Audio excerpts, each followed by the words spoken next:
Okay, so let me play some presentations. Right.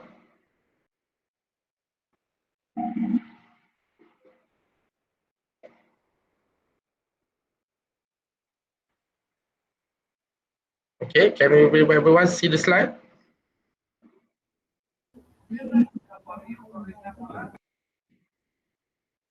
Can you see the slide? Okay, cannot, sir. Oh, you can't? You presenting yet? Yep. Yeah, wait.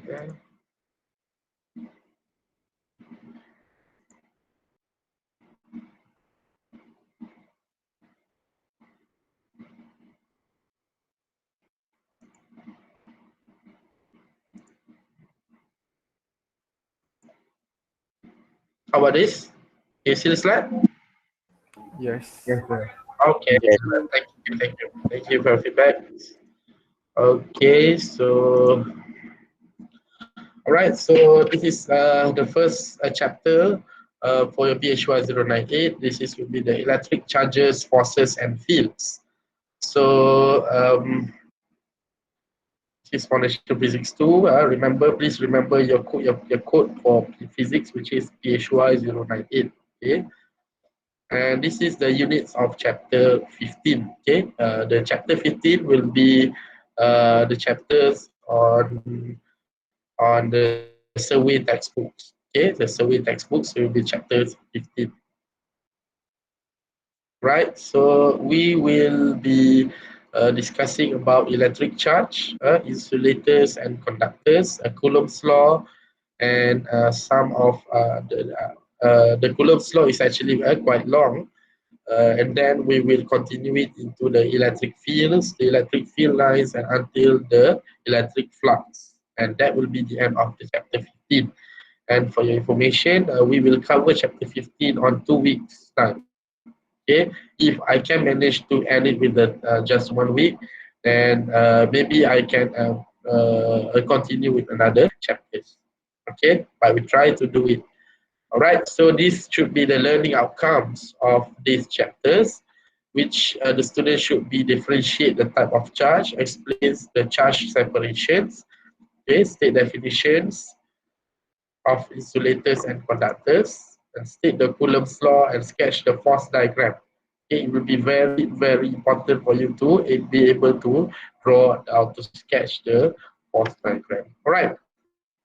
So this should be the electric charge. Okay, what is the type of the electric charge that we have? We have a negative charge, okay, that have mass that equivalent to a 9.11 10 power of negative 31 kilogram. You don't need to memorize all this value because this is the is a constant value.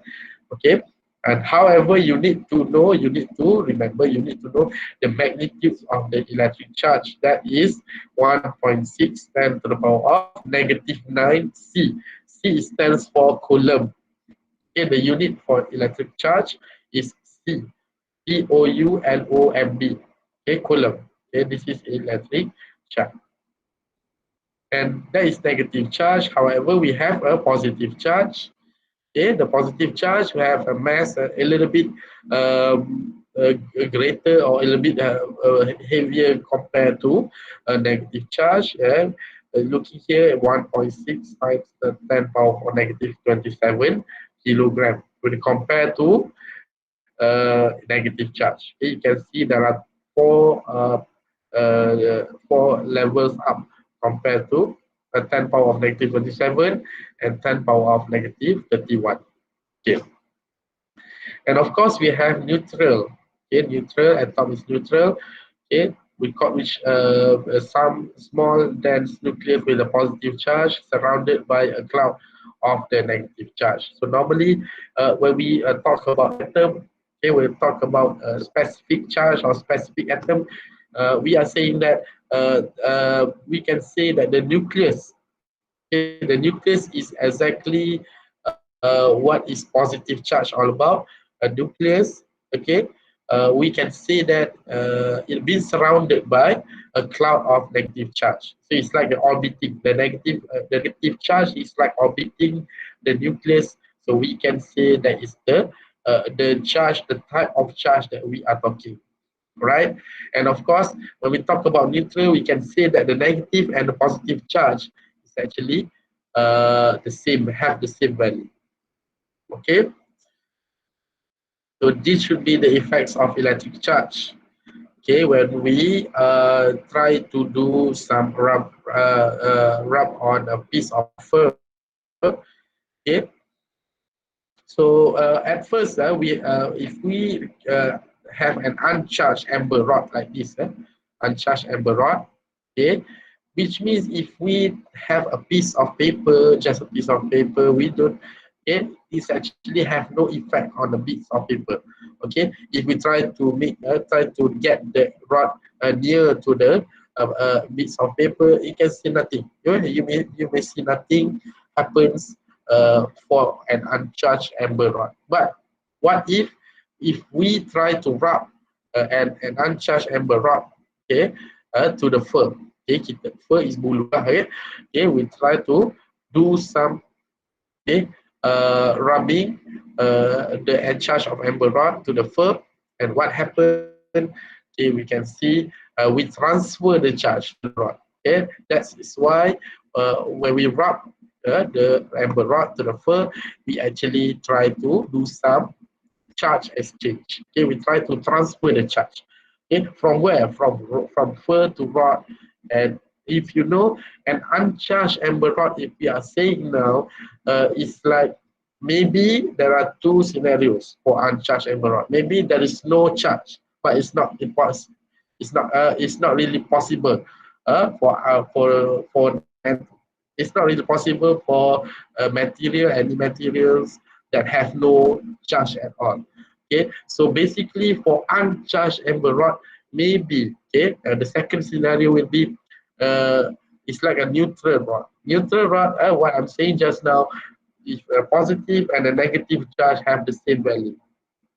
So that's why we are saying an uncharged amber rod. So when we try to rub it to the fur, maybe we are transferring some negative charge, okay, some negative charge to the fur, or maybe a positive charge to the fur. Okay, so that equal, let's say for the uncharged amber rod, we have 10 negative and 10 positive. And when we do some rubbing to the fur, so we are transferring another electron to the rod. So right now, we have 10 positive and 20 negative. Let's say 10, 20 negative, and that's how we are charging. Okay, the term is charging. We are charging the amber rod, okay, to the negative, because a negative charge have more values compared to positive charge. Then we are saying the rod now have a more negatively charged. So that's why when the amber rod charge, okay, it now will attract the bits of paper. Okay, so please take note on these things. The two types of charge found on glass and amber are positive charge and negative charge, and we are saying that two like charges will repel. The negative emits negative, it will repel, but when it emits the positive, it will. That is the properties of the charge. Okay. So what is the charge separations? Okay, through rubbing and colliding. Okay, so when we try to do some charge separation between positive and negative, so there are some conservations of electric charge, because for the neutral things, for the neutral materials, okay, the number of positive and negative charge are quite the same. Okay, so we should know that there are some conservations of electric charge. Okay, as you mentioned, as I can relate to the positive, I can relate to the how we learn or how we discuss on the chapter momentum, let's say, okay, on our first semesters. Conservation. Okay, conservation means the number is still the same. Okay, the number of anything, the number number of momentum, the number of energy, that's still conserved. Means that okay, it cannot lose, but the number will be transferring to another terms. Okay, so that's how the conservation of electric charge can be. Okay, the total electric charge of the universe is constant. Let's say if you have 10 million charge, that means 10 million cannot go away. Okay, 10 million is still 10 million. It cannot reduce to 9 million. Okay, so but there will be a process to transfer the charge. So the charge can be transferred to through the rubbing or colliding. So no physical process can result in an increase or decrease in the total amount of electric charge in the universe. Okay, so this is what happened, as I'm saying. Before charging, the amber and the fur are both neutral. Okay, meaning that the number of positive and negative charge are the same. Okay, but during the rubbing process, some electrons are transferred from the fur to the amber, giving the amber a net negative charge and leaving the fur with a net positive charge. Okay, remember, electrons are the one that we transfer. Okay, electron from the fur, because of the colliding, because of the rubbing process, have now been transferred to the charge, okay, to the amber, to the rod, right? So right now we can say that there are more negative charge in the amber rod. Okay, because from fur have been transferring to amber rod. So that's why we are saying that the amber rod now have been negatively charged. The term is negatively charged because it has more negative charge compared to positive charge. Okay, during the process, no charge is created or destroyed. So this you should know about the conservation of electric charge. No charge is created.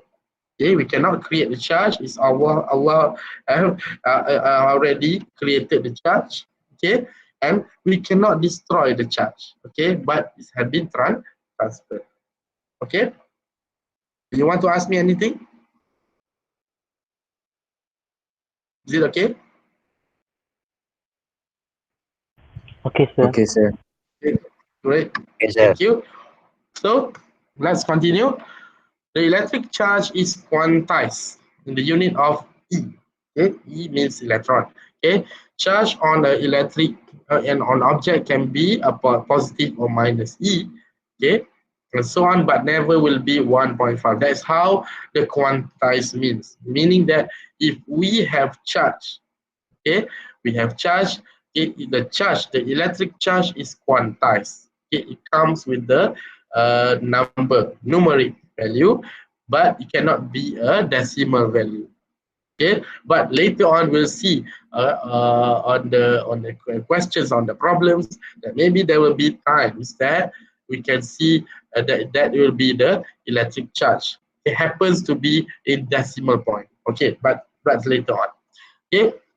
So this should be the atoms, okay, where we can see the positively charged nucleus happen to be on the center of the atom, okay, center of the atoms, and surrounded by the negatively charged electron cloud. Okay, we can say this is the negatively charged because electron have not surrounded the nucleus, right? So the atom has lost an electron, is now positively charged. It is a positive ion. So that happened to the amber, and the atom that has gained an electron is now negatively charged. And of course, we call that as a negative ion. So that happened to the amber rod. Okay, so these are the polarization, but bear it or not, the polarization is just a matter of how you can arrange, okay, arrange the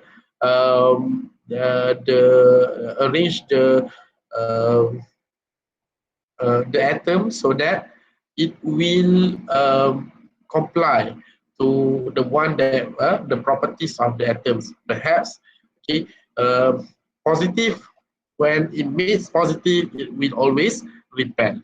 Okay, but how to okay, if you do have objects that have a zero net charge means neutral. Okay, neutral.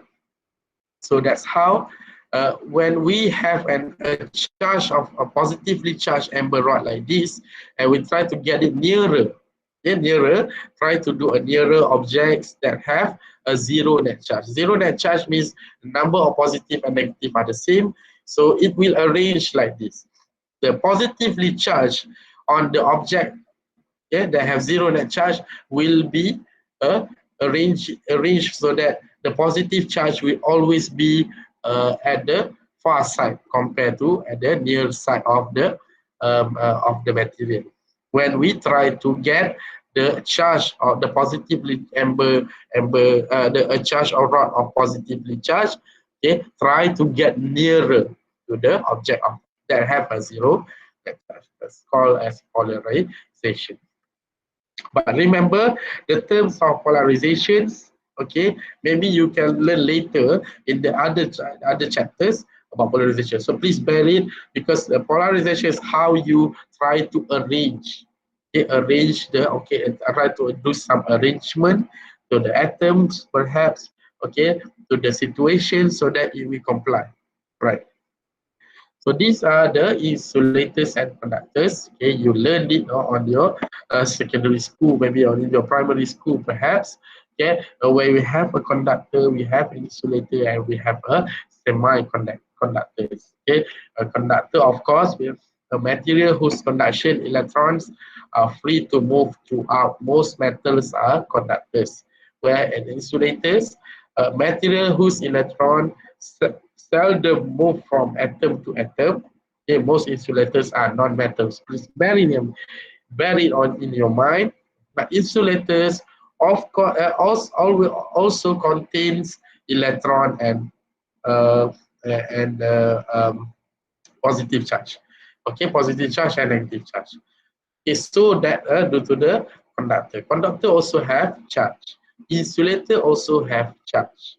Okay, is that the conductors, the electron in the conductors will move, okay, will tend to move throughout the material. But compared to insulators, electron inside if I'm saying, okay, the insulator also have charge. When I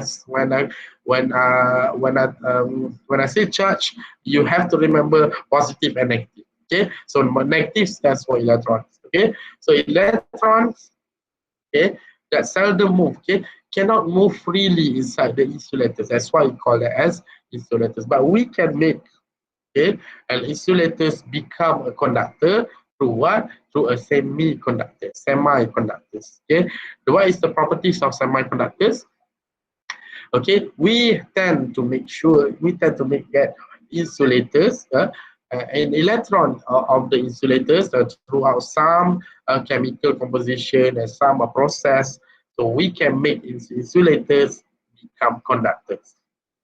A certain insulators, not all insulators. Okay, there are some restricted terms or restricted process that you should undergo to make sure that the insulators to become conductors. Okay, so why we always use semiconductors right now, because when we have a semiconductors, okay, we actually can take on insulators. Insulators normally very cheap in terms of price compared to conductors.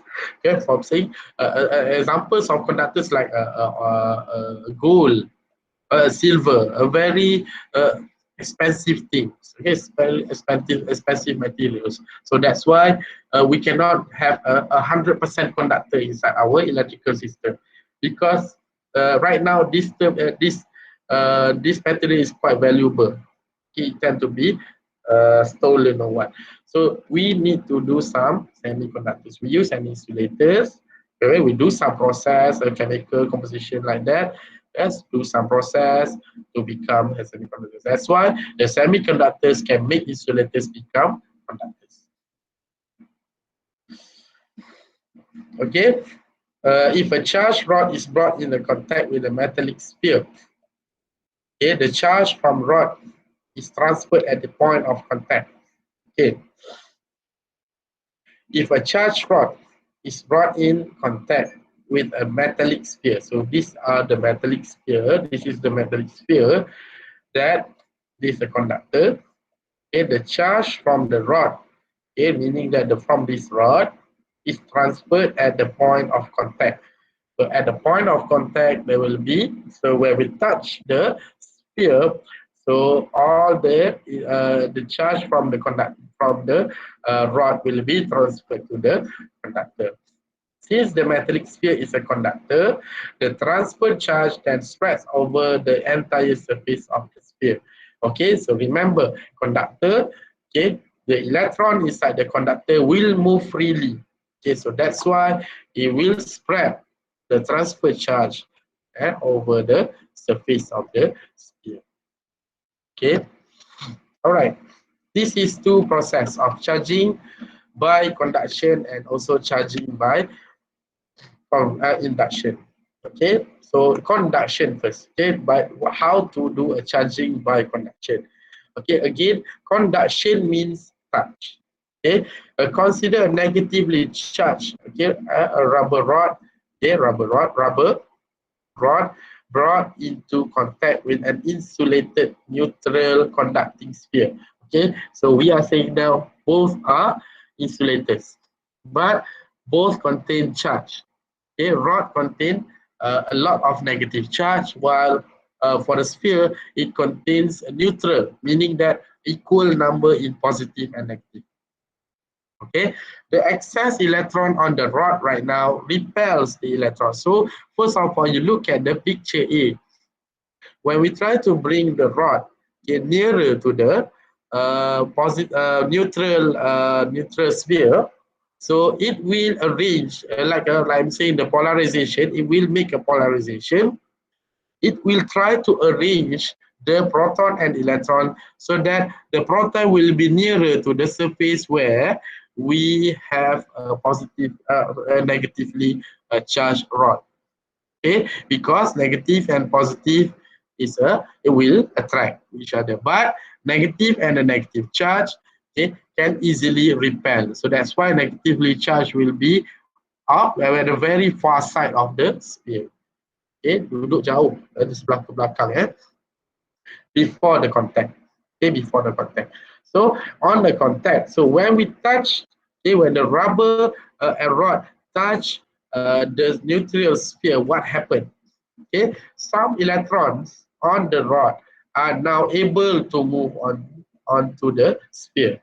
Okay, because there are some touching, there's some contact. So the electron will be transferred from rod from this side. Okay, will be transferred to the sphere. Okay, and neutralizing the positively charged. You can see there is no more positive charge inside the neutral sphere. So when they have a contact, some of the negatively charged from the rod now transfer and neutralize. Okay, transfer and neutralize the positively charged. Let's say there's some 10 positive charge, so 10 electron transfer to the rod, from rod to the sphere, and neutralize the 10 positive charge. And now there are no more positive charge inside the sphere. And we are saying the rod now is left with a negative charge, and this process is referred as conduction.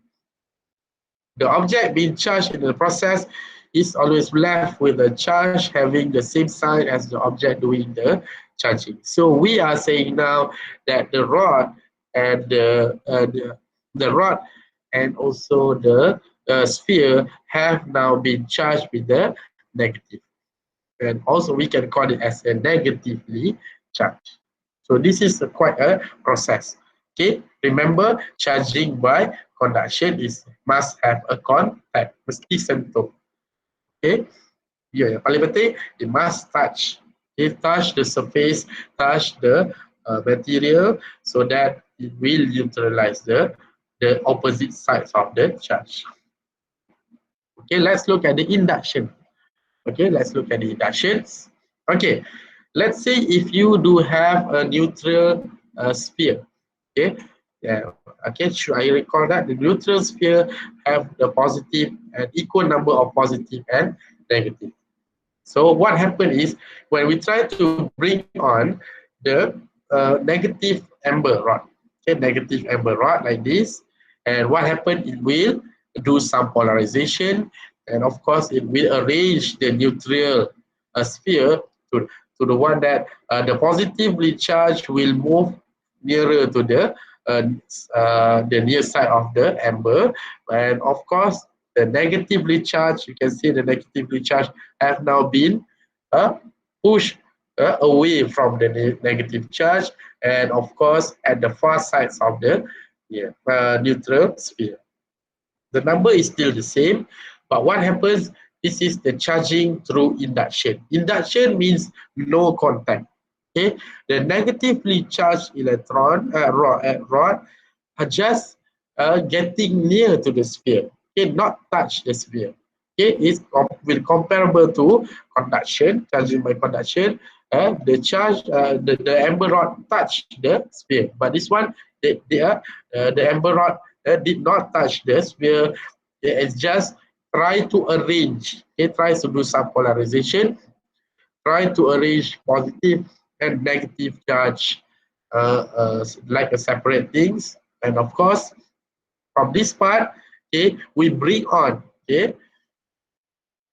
conduction wires. Okay, a conduction wires that been grounded, okay, ground to the ground. Okay, meaning we have another wire, okay, to ground the electron. To ground the electron means to allow the electron charge move. Okay, to ground it. Okay, to ground it maksudnya untuk bumikan dia, untuk hilangkan dia ke dalam tanah. Okay, ground. Or other terms or other things that we can transfer the electron, and afterwards, after some times, there are some excess in the positive charge compared to negative charge. Okay, because some of the electric charge have now been grounded. Okay, it grounded. You remember? Okay, it arranged first, then we ground a few of the electron charge. Okay, before this, when it's just arranged, the value are still the same. Positive and negative are still the same, but right now when we ground some of the electric charge, so we can have excess in the positive charge. Okay, maksudnya positive charge lebih daripada negative charge. So we are saying, okay, through this kind of process of inductions, we can easily get charge. We can easily charge the spheres to the positively charged, because more positive charge compared to negative charge. So this is charging by inductions. Okay. Right, so let's stop for 1 minute. If you do have questions, then please ask me. Ataupun nak rehat dulu. Soalan?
Okay, so let's continue on Coulomb's law.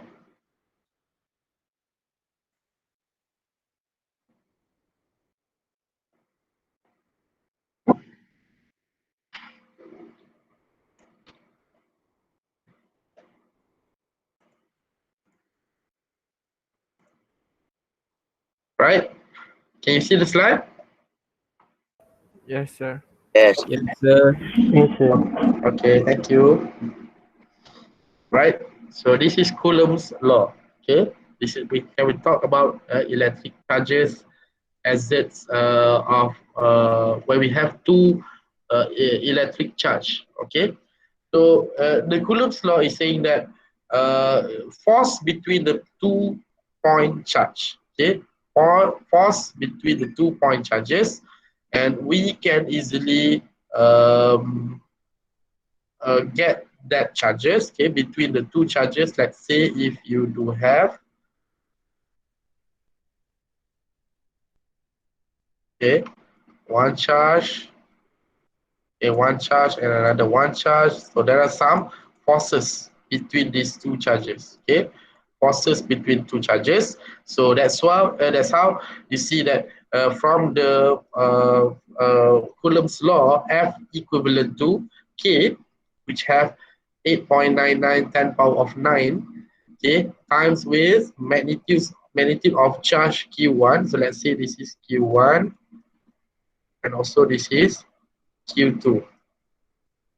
Okay, and we have R. Okay, and R is in meter. Okay, R is in meter, means that the rate, the distance between Q1 and Q2. Okay, remember R is square.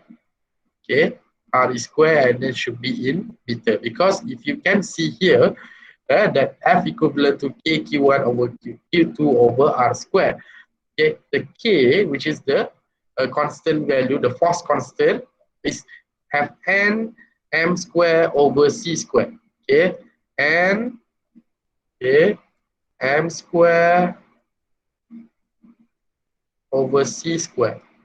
Okay, so we want to eliminate this one, M square and also C square. C square can be eliminated with Q2 and Q1, but M square can be eliminated by R square. So the last part is left is Newton, because that is the unit for force.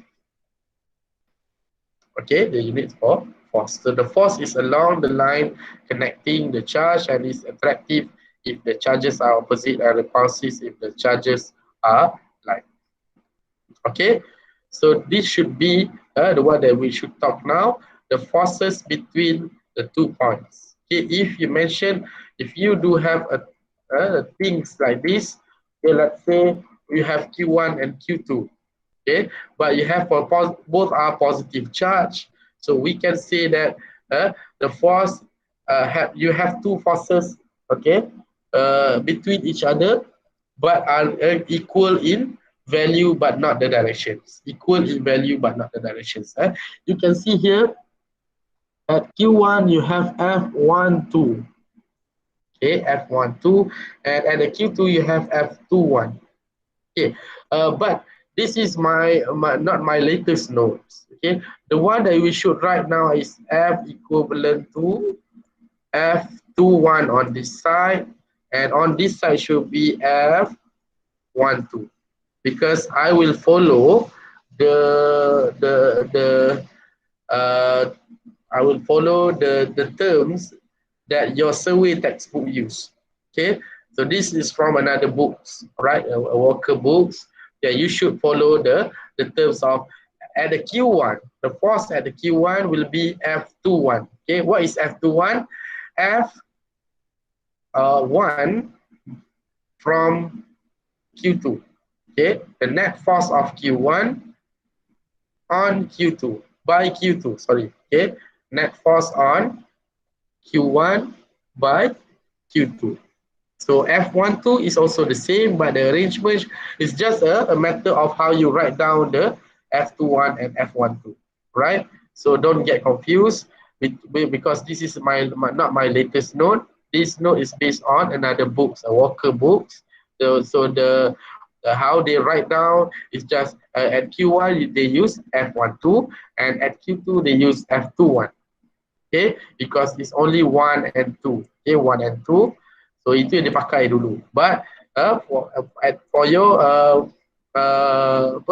for the usage of a survey textbook, we should use F21 and also F12. Okay, at FQ2 kita pakai yang ni. Okay, F21, Q1 kita pakai F21. Okay, right. So there will be between two positive charge, it will repel. Okay, the forces are still there, but it means the directions of the force now should be not towards each other, but against each other. Okay, it should be like that, and it should align to the distance that we have this. Okay, let's say this is your R, it should align to this line. Okay, so you should draw a line between two charges, and you can do a chart. You can sketch the force diagram on the lines itself. Okay, so let's say if you do have Q1, that is a positive charge, and Q2, that is a negative charge. So you can see how they sketch the force diagram. So there will be forces between the two charges, because when two charges meet, it will be a force between them. But what is the force between two charges? Either repulsive or attractive force. Okay, so between positive and negative, of course, is an attractive force. So the directions of the force should be towards each other. Nampak towards each other, menghadap, because this is a positive and negative charge. But for the positive and met another positive charge, it will be attractive force. Okay, so this one also, okay, do some arrangement to this point. So you should write down as F21, while on this part it will be F12. Okay, all right. So again, so the last part is a negative charge. Also, the same as the positive meets another positive, there will be an and repulsive force. Okay, repulsive force between Q1 and Q2, when you have an equal or you have an equal sign. Okay, the negative and negative, they akan repel. So please do some arrangement to this part. Okay. So this is the superposition of forces, meaning that when there are more than two forces involved, okay? When you have two forces, you can easily do some resultant to that force. But when we have more than two, so we should know some things. We should learn that from this. Let's say in this case, you have four charges, okay? Four positive charges, right? One, Q1, okay, look at the figure A first. Q1, Q2, Q3, and Q4 all are positive, positive charge. So what happens is it will always repel. Okay, we can always see the repulsive force. Let's say the Q1 meets a Q4, what happened? Okay, here you can have attractive force. It's actually correlated. Okay, if you do have one force direction like this, you should draw another line that going to this way also. Okay, so let's say if you have F13 on this side, so there are another F13 to this side. Okay, and if you have F12 on this side, so there are F12 on this side also. But the truth is, let's look at the questions. Okay, the total force on charge Q1. Okay, the total force on charge Q1. So meaning that we don't bother about other charge. We don't bother. Okay, we should know only on charge Q1. So that's how you do a force arrangement, a resultant of force just on the Q1, not to the Q2, Q3, and Q4. Okay, so that's how they use F13, F14, and F12. They arrange so that it will be like this. This is F14. From S14, it creates another F13, and from F13, it creates another F12, and in the end, they will have a resultant force, F1. So this is the resultant force.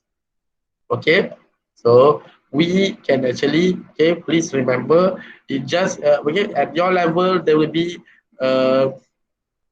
very seldom, I think seldom, it's seldom too, if you can be asked only on 2 charges. Okay, there will be a lot of charges involved because they want to make it very hard for you to solve the questions. Okay, because the force may be due to 2 or 3 charges. Okay, let's look at the examples. This one is taken from your textbooks. Okay, finding electrostatic equilibrium. All right. So there are 3 charges lie along the x-axis. The positive charge Q1. Okay, you have positive charge Q1, and is at x equals to 2. Okay, x equals to 2. Maybe they will try along the x-axis. So if you notice x-axis, where is x-axis? So basically, where you here, okay, where you, so this should be the x-axis. Okay.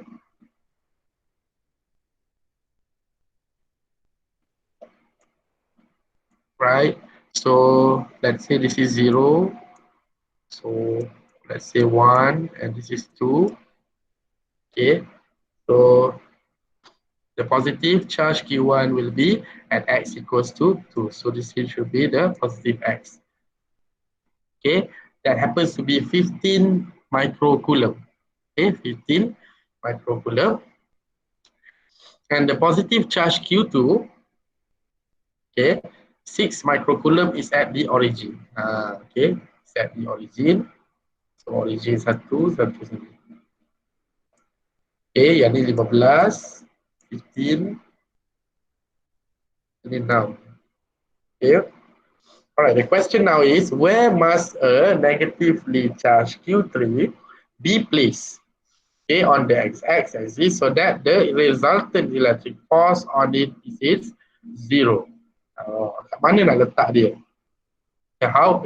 Okay, where can we put the negatively charged electron? Okay, negatively charged, negative charge Q3, Q1 ada, Q2 ada, Q3 dalam x-axis ni, so that the resultant electric force will be 0. Okay. Oh, so kita boleh pilih lah. Memang dia boleh letak dekat sini boleh, okay. Maybe boleh letak dekat tengah ni, ataupun dekat sini. Ada 3 possibilities. Okay, 3 possibilities. But remember to do some sketching first. Okay, so the Q3 very possible to have Q3 at the middle between 2 possible charge. Where? Why? Because let's say, okay, if Q3 and Q1 meet, okay, because Q1 dengan Q3 ni bila dia jumpa dia akan jadi attracted. So satu sini, satu di sini. And Q3 kalau dia jumpa dengan Q2, meet at Q2, it's also attracted. Satu sini, satu sini. Yang penting dia nak tahu dekat mana kita boleh letak Q3. How to place the Q3 inside the x-axis. Maknanya bukan duduk kat tempat lain lah. Okay, it's along the x-axis. But what is the possible so that the resultant electric force will be 0? Okay, let's say. Okay, and one, macam saya cakap, one dekat tengah ni, satu dekat tepi ni, satu lagi dekat hujung ni. Okay, and it's very impossible to get positive when the places are at this point and also at this point. Why? Okay, so kita cuba buat. Kalau kita letak dekat hujung ni, okay, negatif.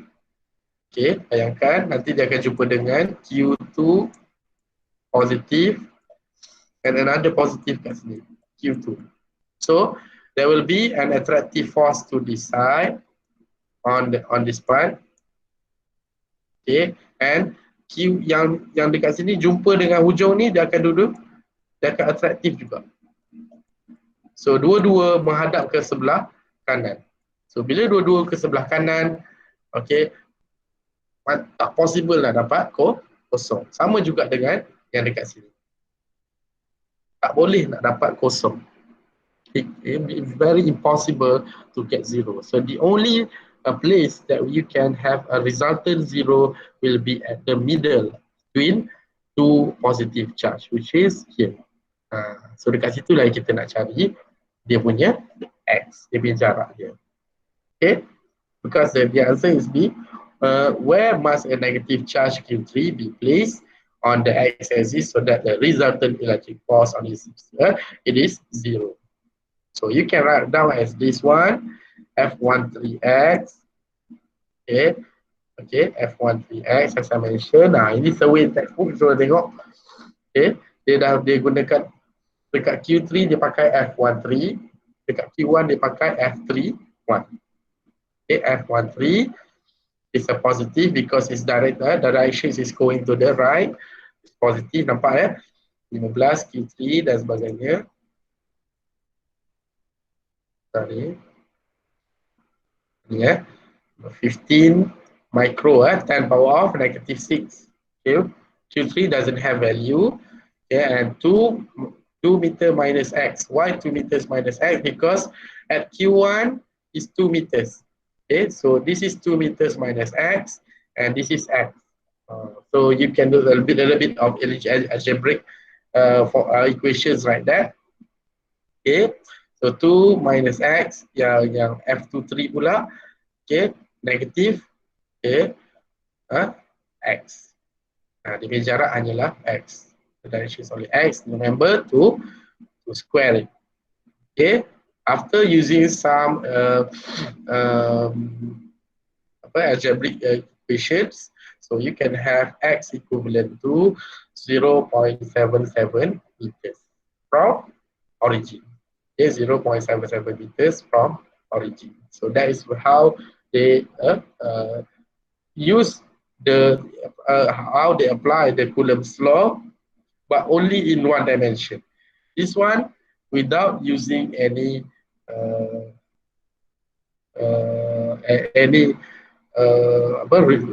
resolve into components. Here we don't have to resolve into components. Just use left and right, okay, as the directions. Compared to this side of triangle, okay. So maybe I will leave this one first. Maybe we can go back to these examples after we learn, okay, a little bit, okay, easier. Okay, for example, so this example, okay, it doesn't have in your survey textbook. It's taken from another book of Walker. So a charge Q1 is a negative 5.4 microcoulomb is at the origin. So let's say this is origin Q1, and the charge Q2 is a negative 2.2 microcoulomb. It's on the x-axis that x equals to 1 meters. Okay, 1 meters from Q1 because this is origin.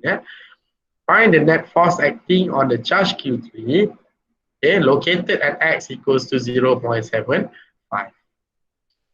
So 0.75 from origin lah.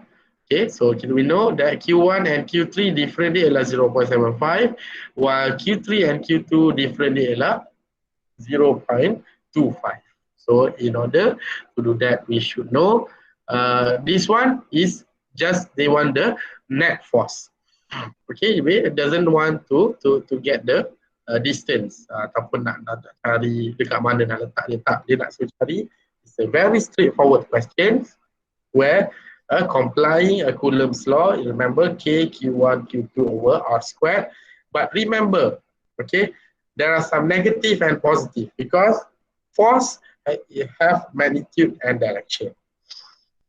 Okay, you can easily count, you can easily calculate, but that is only a magnitude.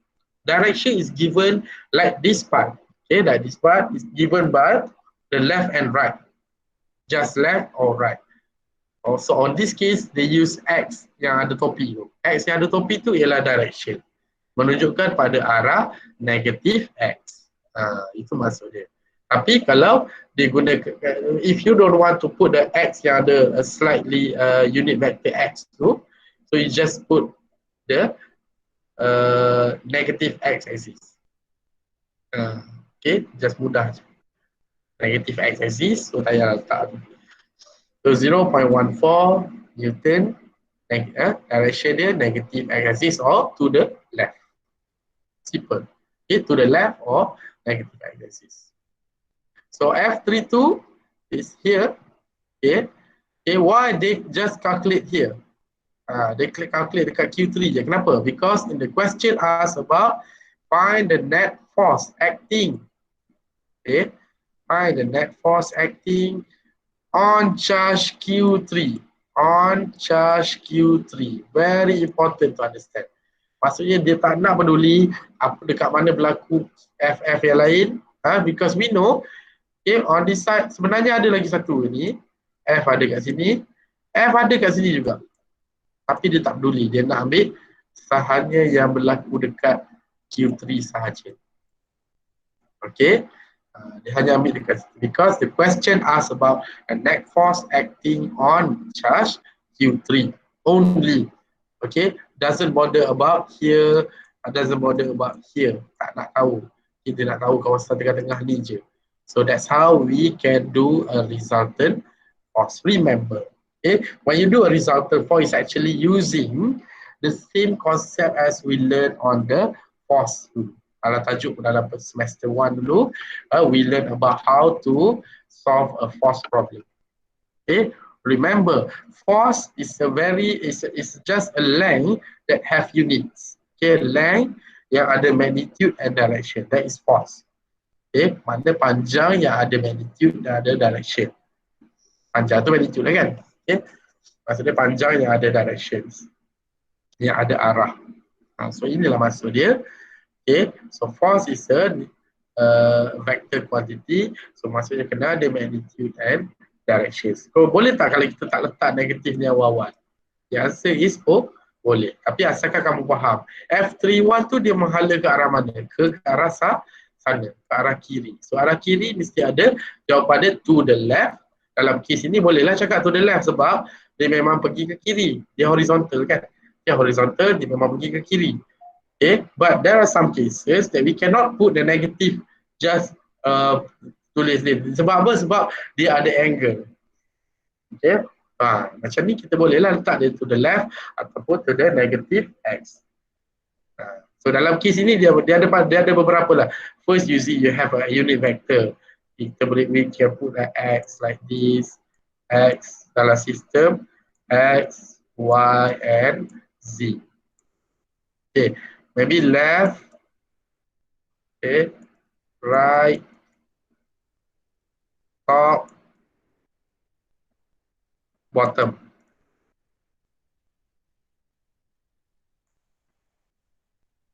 Okay.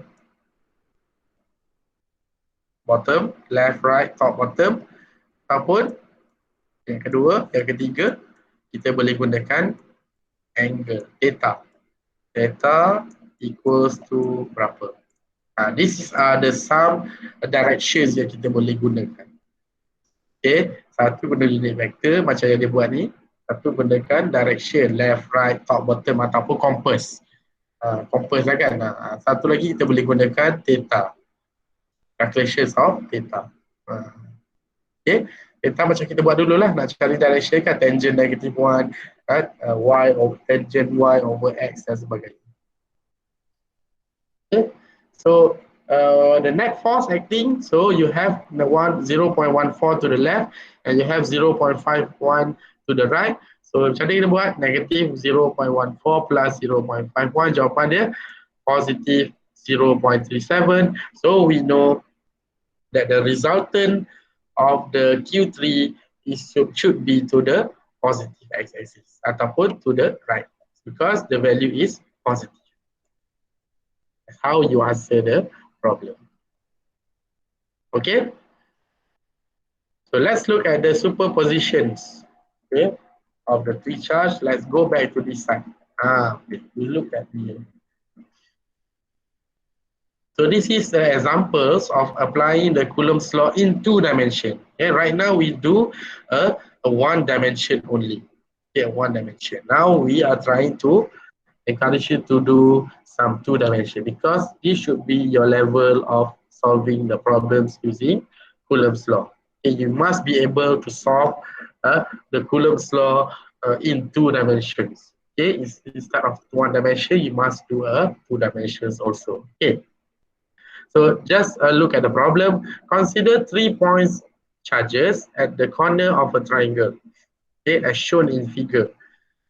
Okay, at the corner of the triangle, given here as 3, you have 3, you have 4, and of course, using Pythagoras theorem, 3, 4, and obviously between 2 positive charge is 5. Okay, where Q1 is 6. This one is 10 power of negative 9, that means nano. Okay, 10 power of nano coulomb. Q2 is negative 2. Okay, Q2 negative 2 nano coulomb, and Q3 is 5, 10 power of negative 9 coulomb.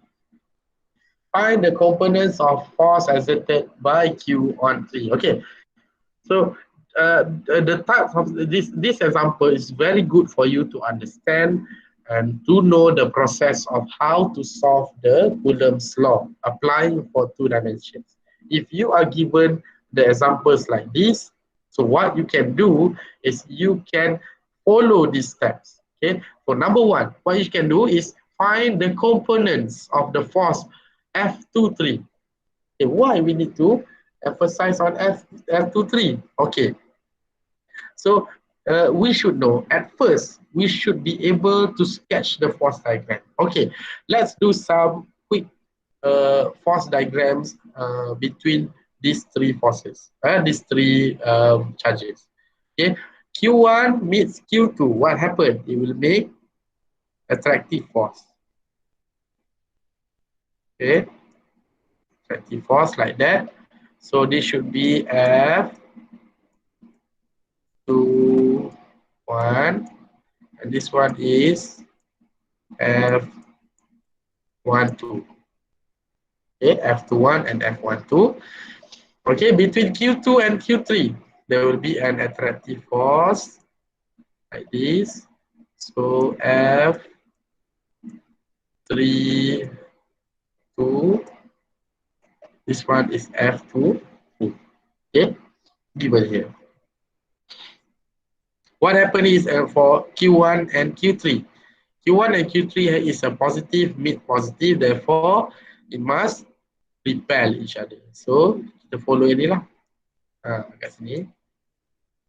They have F3, 1, and this one is F1, 3.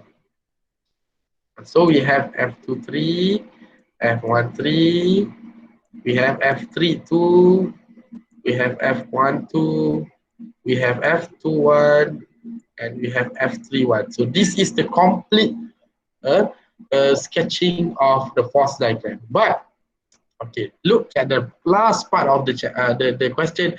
Find the resultant force on what? Q3. On Q3. So on Q3, that means we just ignore the Q1 and Q2, just concentrate on Q3. So that's how you eliminate all the possible answers. So just calculate F23 and F13. And if you notice, F23 is on the plane. It is on the axis. While F13 have a slightly have an angle of 36.9. 36.9 is given by calculating some simple trigonometry function. A simple trigonometry function using the length of F13 and F13. Okay, so we can get 36.9. So you should do some back calculations. Okay, and we have F23 and F13. F23 is noted as negative value because it's pointing to the left. Okay, and F13 okay, must be resolved into its component, because F13 must have a component on this side and of course component on this side. Okay, you must have a positive and also negative. So on the positive side, or on the x-axis, you have F13 cos 36.9, while on the y-axis have F13 sin 36.9. Okay, so that will be the two components involved in F13. But for F23, it's straight away negative untuk F23x, but 23y is 0. Why we need to spread between x and y for F23? Because we want to consider Fy and Fx later on. Okay, because x will meet this x to have Fx here. Okay, look at this. This value will be here. Okay. Okay, we jumble up, we add between F23x and F23y, T213x, and F23y, okay, meets this one to get to this. So that's how, okay, we have Fx, we have Fy, and then we do some magnitude calculations to get 7.15 10 power of -9 Newton. Okay, and if you can see here the theta, okay, because you cannot say it's going to the left or going to the right, we cannot do anything else, so we should write down, we should calculate theta equivalent to tangent -1 Fy over Fx. Hopefully all of you still can remember how to solve the vectors problem of vector of force. So in the end we get 65, okay, 65 degree. Okay, just put the 65 degree because that is considered as a directions. Okay, as I mentioned, the directions can be you must put the directions either going to right, left, okay, using compasses, maybe using a unit vector, and perhaps lastly we can use theta as a direction. Okay, because force is a vector component, a vector value, so force needs to be on the magnitude and directions together. Okay, so let's look at the next example. Okay, the same things happen, but on this side, okay, three charges each equal to 2.9 microcoulomb. Okay, remember to look at the value. Sometimes they will use nano, sometimes they will use micro. So that depends on the situation. Okay, you cannot always put, okay, mesti 10 kuasa negative 6. No, okay, you must remember. Okay, that we did just now is happen to be 10 power of -9. That is nano. Okay, tapi dalam ni micro, 10 power of -6. Place at 3 corners of square. Maksudnya kalau square ni, kalau dekat atas ni 0.5, dekat sini pun 0.5 jugalah. Tapi dekat tengah-tengah ni bukan 0.5, you must be very careful. Okay? Sebab kita kena ada jarak dia. Jarak dia adalah set 2R. Okay, set 2 kali 0.5. Find the magnitude and the directions of the force on charge Q3. Nampak? Terus ke sini. On charge Q3. So tak payah fikir yang lain. Tak payah nak buat tempat lain Q1 ke Q2, tak payah buat. Tapi kalau kamu nak buat as a practice, good for you. It's good for you. Good practice for you to do a schematic. Okay, maksudnya nak buat juga, buatlah. Okay, no problem. Yang ni dia punya ni dah dapat macam ni. Nak bagi faham kan? That is the most important thing. Ni dapat ni. Yang ni dapat macam ni. So yang lain-lain pun ada. Tetapi we must focus on our question to know the magnitude of the directions and on charge Q3. So here is what happened. Itu yang kita nak tahu. So Q1 dengan Q3 akan dapat F31 ataupun dalam survey books dia akan tulis F13 dekat sini, dan Q2 meets Q3 dia akan repel juga, akan dapat F2. So saya tulis balik, kalau survey dia akan tulis dekat sini F13. Don't get confused Don't get confused, it's just a matter of writing only. Okay, yang ni dia akan tulis F2, 3. Itu ya, merah tu ialah survey books. Okay, and of course with a certain details. So you need to find what is the F3 because F3 is considered as the resultant from F3, F1, 3 and also F2, 3. So how to do? So first calculated, you must calculate F31. Okay, F31, you calculate, you get 0.15 newtons.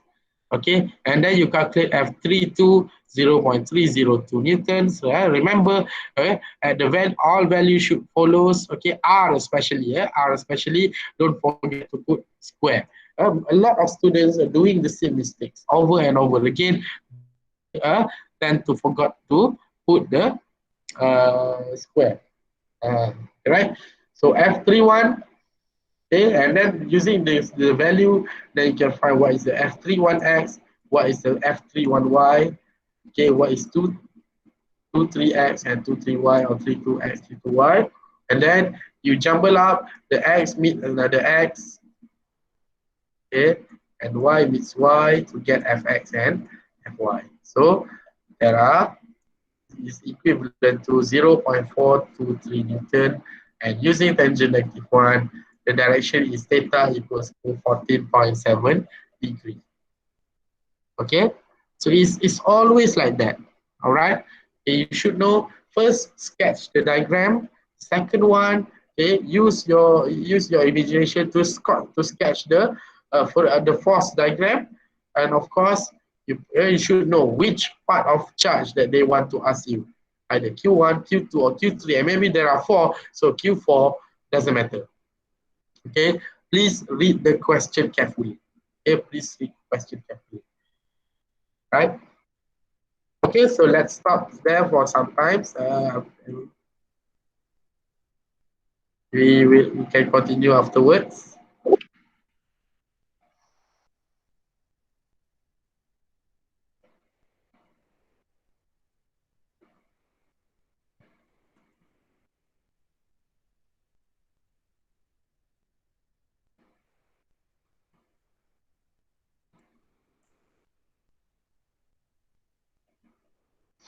If you have a problem, if you have a questions, you can ask me. Ada soalan tak?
Okay, so let's continue our lessons on the electric fields. Okay. Right, so this is electric field. Before this, we learned about electric force. So this is electric field. Okay, so what is electric field? Right. So electric field is considered when the positive charge of Q, positive. Let's say if you do have positive charge plus Q at the origin of the coordinate system, exerts a different force on a given charge at every. Sir, Yeah. saya tak present Oh, sorry. Tak bunyi eh? Okay. Sekejap. Oh, thank you. Nampak tak? Nampak sir? Nampak Alright. sir? Okay.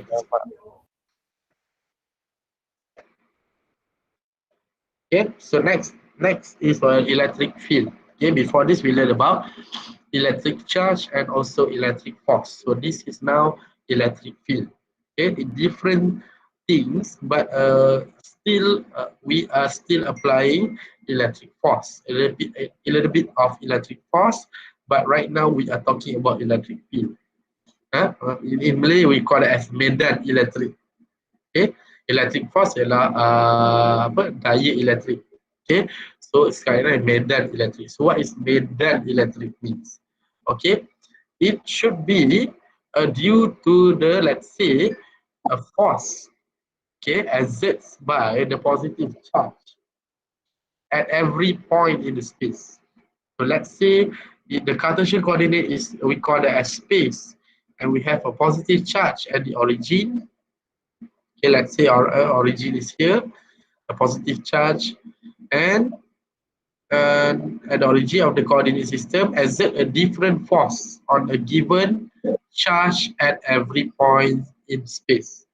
Okay, let's say if you do have a positive charge, okay, at the origins on the Cartesian coordinate, okay, origin, and also you have positive, you have a point charge A and also point charge B.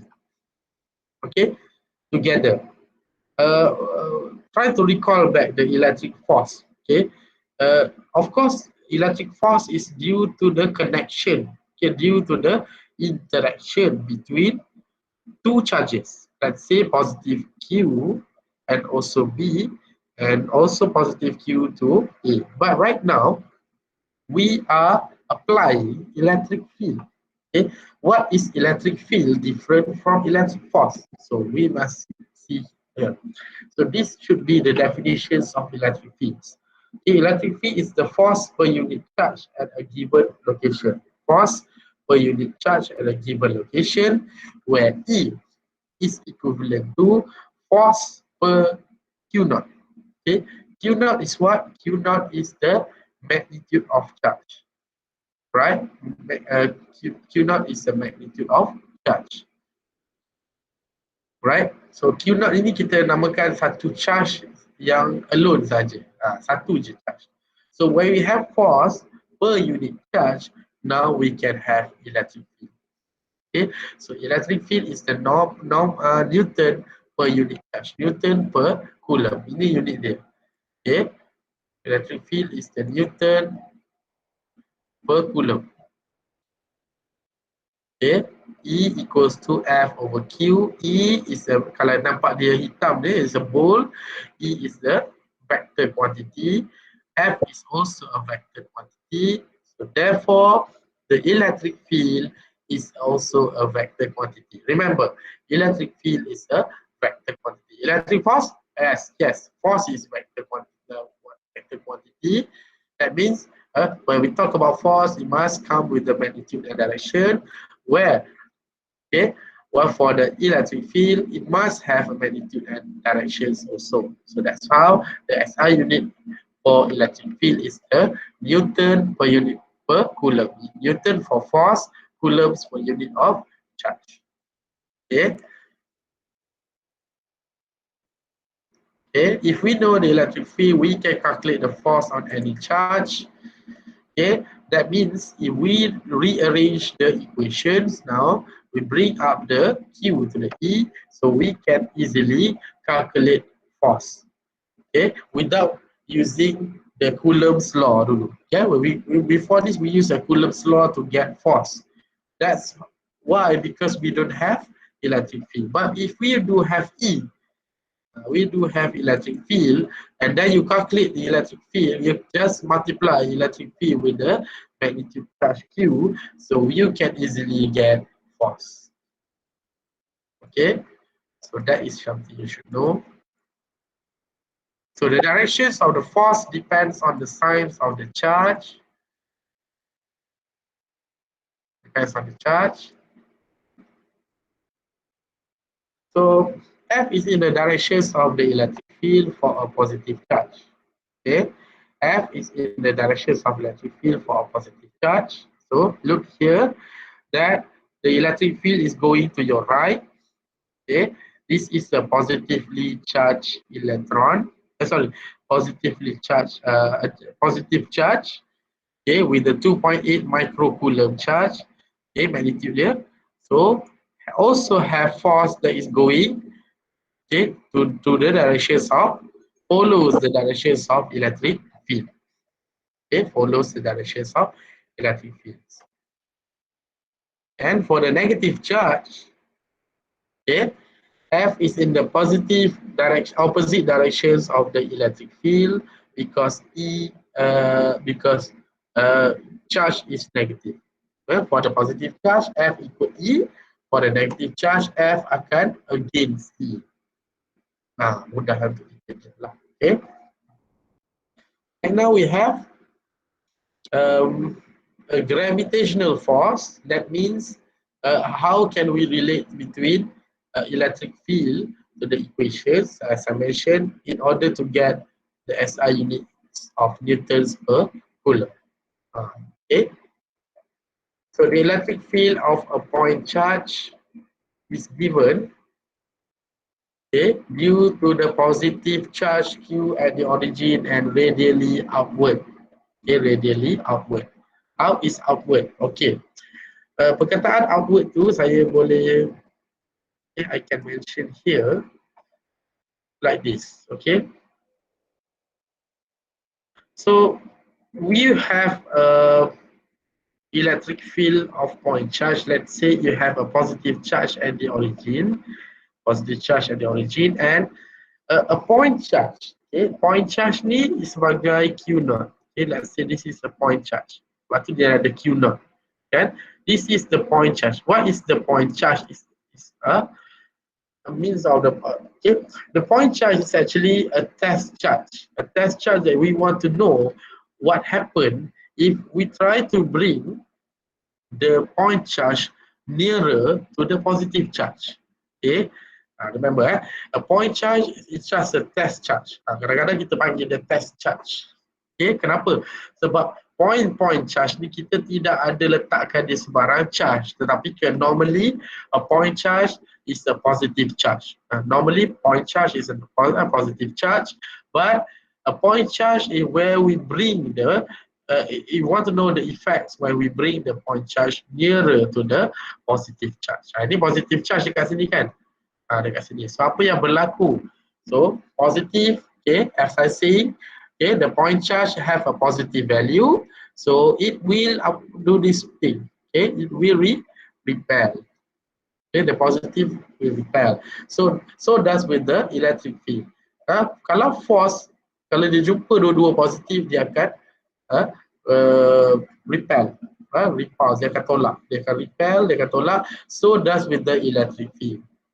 Okay, because electric field, kalau tengok betul-betul dia tulis E is equivalent to, kalau saya tulis mudah-mudah macam ni, F over Q. Okay, meaning that E duduk kat belah atas, F pun duduk kat belah atas. So F, apa yang E buat, F akan buat. Maksudnya when F increase, E also increase. When E drop, F pun drop. Because it's directly proportional. Okay, directly proportional. So that is where magnitude of electric field due to point charge. Okay. Positive means ni nampak when E equals to F over Q, try to try to imagine that F is equivalent to KQQ over R squared. Yang tadilah electric force. So we'll try to bring here what happened. Okay, we have K,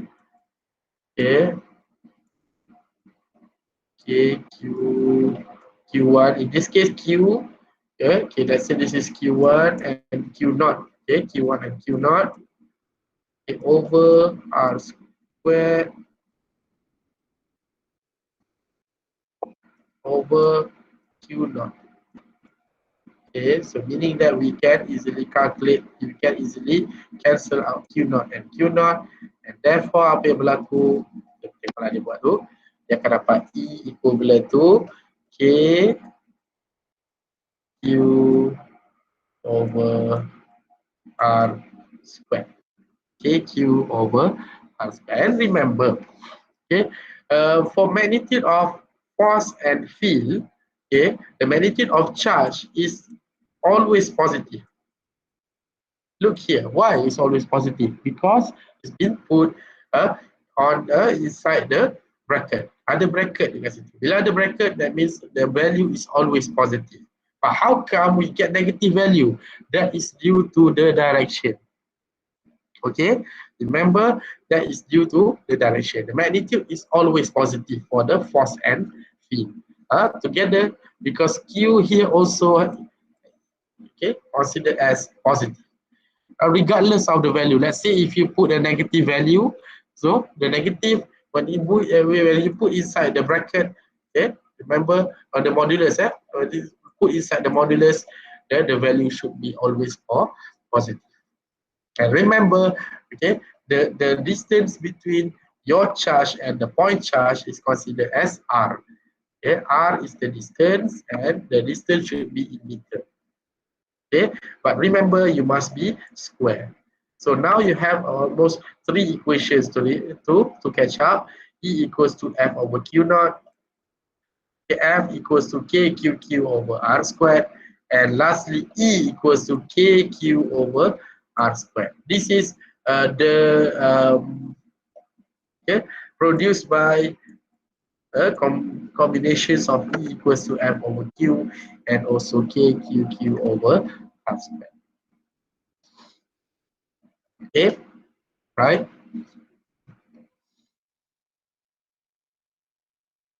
So electric field for positive charge points radially outwards from the charge. Okay, so you should know some things that electric field, okay, happens to be when what happened, easily said that what happened if to the positive charge and the negative charge. Okay, the positive charge is always pointing the electric field outwards. Okay, keluar daripada diri dia, keluar. Okay, this one is wrong. This one is wrong, tak boleh. It's always keluar. Always pointing outward from the charge. While for the negative charge is always pointing into the charge. They always pointing into the charge. Okay, tu kena faham masuk outward and masuk inward. Inward ni maksudnya semua pun akan pergi ke dia. Daripada mana-mana pun mesti nak akan pergi ke arah dia. So that is E. Remember, this is E for negative charge. Okay, and for positive charge is always pointing outward. So when you have a superposition of the field, okay, so the total electric field is found by the calculating the vector sum of the electric field due to each charge separate. Like this. Okay, so how can we get this kind of problems? Okay, let's say the question will ask you about this. Okay, this question is asking about find the total electric field, the total or the net electric field at point P. Okay, because you can see here, we want to know what is the electric field at point P due to Q1 and Q2. Q1 is negative value, while Q2 is the positive value. Look at how you sketch the electric field diagram. Okay, before this we sketch the electric force. We sketch the force. Now we need to sketch the electric field.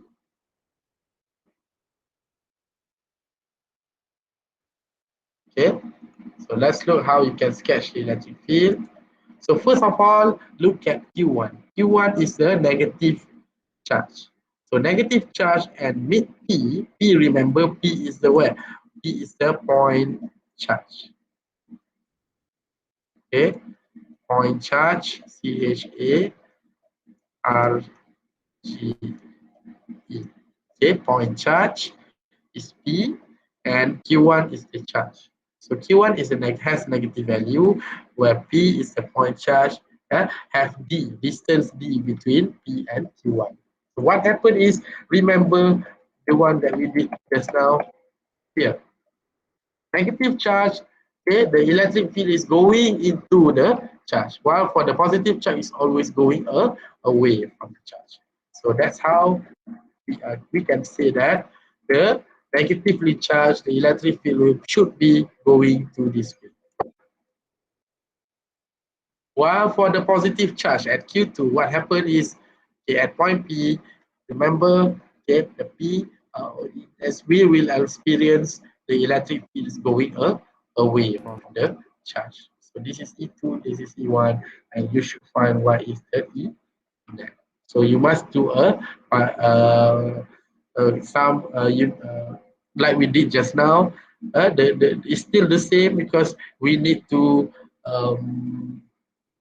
resolve the components of E2 and E1.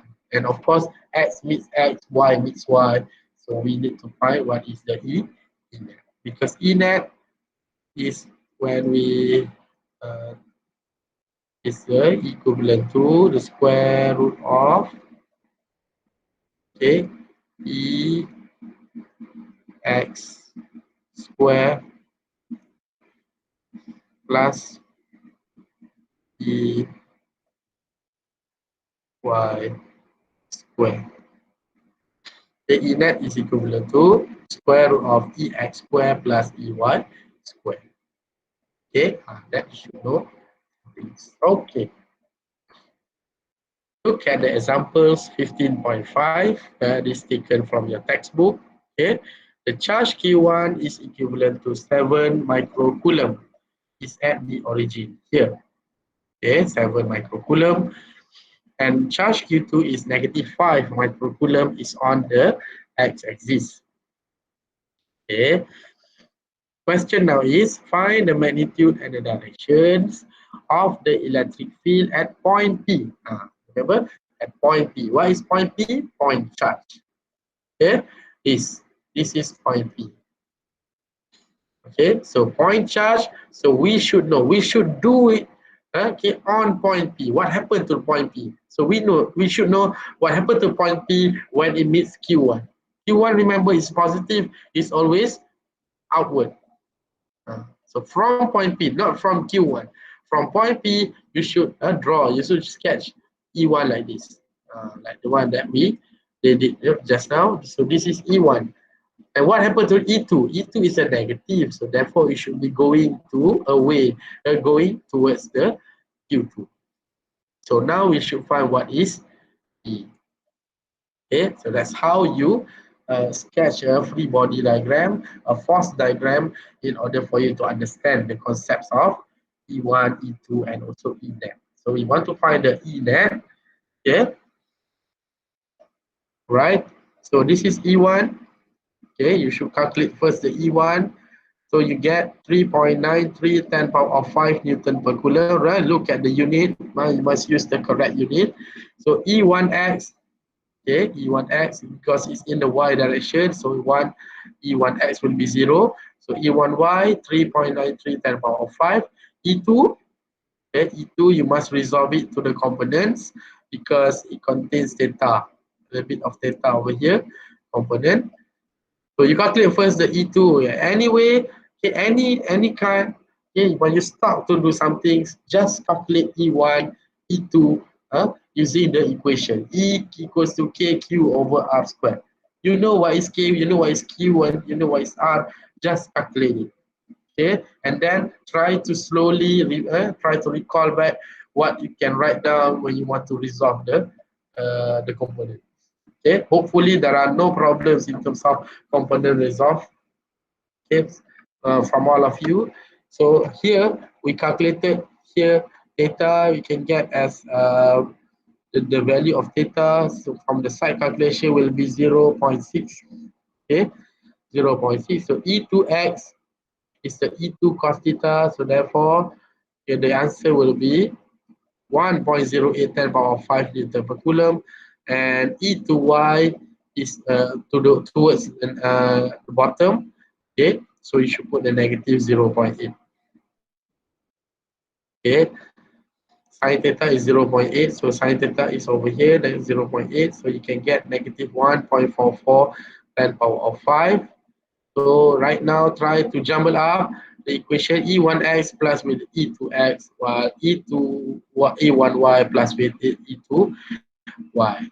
Okay, you separate between this one, right? And in the end, you will get 2.7 times power of 5 Newton per Coulomb. Okay, that is the answer for magnitude. And for the directions, okay, use the here to find the directions, that EY over EX using the same equation but different terms F and E. Yeah? Okay, so you will get 66.6 degrees. So that will be complete. Okay, because you have directions and you have magnitude. And the next question will be, find the force on a charge of 2 times 10 power of 8. Remember, okay, feel dengan force ni dekat-dekat bunyi dia. So tolonglah hati-hati. Okay, please do it correctly. Okay, please make sure you must be able to differentiate between field and force. Okay, don't make it confused between field and force. Okay, sebab the next question will ask you about force. Okay, so using the electric field, so F equals to EQ. E you get from this part. Okay, and Q is the question is from charge 2 times 10 power of negative 8. So the answer is 5.42, okay, 10 power of negative 3 Newton. Okay, simple answers. But the one that we should rely on is on how you solve part A, how you solve to get electric field. That's most important. Okay, same goes to here, the same questions but using the same term, almost the same term but not equivalent, which means the between E and F. So in here we want to find the net electric field. So you can find out how to get the electric fields. You must, okay, you can calculate electric field. You can calculate using 0.5, let's whatever. Try to get the magnitude of E2. Same again. This solution also suggesting that you should at least calculate first K1, E1 and E2. Don't bother about the resultant. Don't bother about the component yet, right? And afterwards, then it comes to components. Okay, so we should know we E1x, E1y, E2x, E2y, and then you jumble up the equations E1x plus E1, E2x, and E1y plus E2y to get the E net. And then you find the magnitude, okay, E net, like I'm saying, EX square plus EY square. So the answer is 1.46 10 power of negative 5 Newton per Coulomb.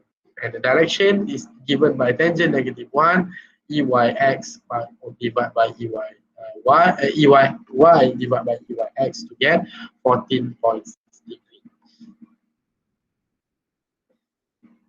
All right. Do you have questions for that? Ada soalan tak?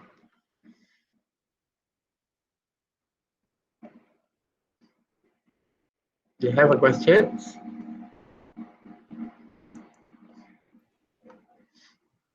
Not yet. Yeah. Okay, very good.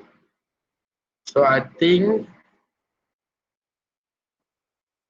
a little bit of explanation anymore.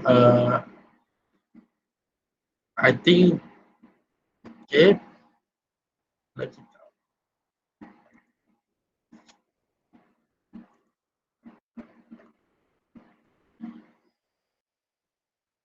Okay, I think with that, I'll stop here first, and then we will continue our lessons just a little bit more on this chapter. I think about 8 to 10 slides more, just a simple one.